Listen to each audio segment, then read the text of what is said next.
నిజంగా నెక్లెస్ కోసమే వెళ్తున్నాడా? ఏంటక్క అలా అనుమానంగా చూస్తున్నావు? రాజీవ్ జ్యోతి కోసం వెళ్ళాడేమో అనా? సోదమ్మ చెప్పింది విన్నావుగా?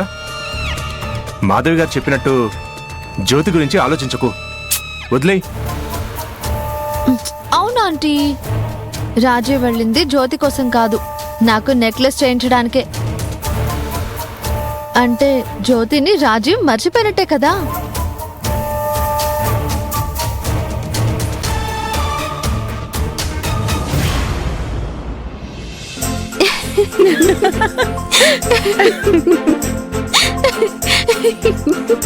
అమ్మా, నేను అసలు నిన్ను గుర్తే పట్టలేదు తెలుసా?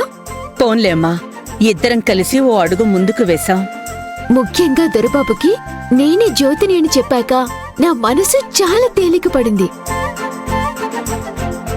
నా గెస్ కరెక్ట్ అయితే నా కోసం తప్పకుండా దొరబాబు వస్తాడు. ఆ?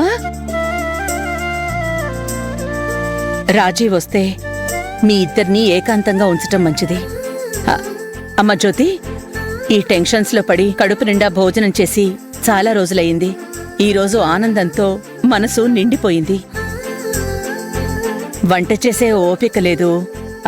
హోటల్కెళ్ళి పార్సల్ తీసుకొస్తాను, కడుపు నిండా భోజనం చేద్దాం. సరే అమ్మా.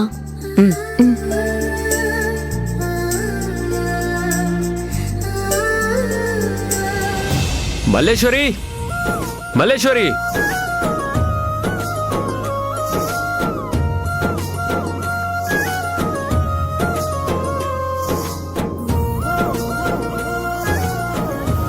నేను మీకు మల్లేశ్వరునైనా దొరబాబు? అలిగితే నా జ్యోతి అందం డబల్ అవుతుంది. ఆ అందాన్ని చూద్దామనే అలా అన్నాను.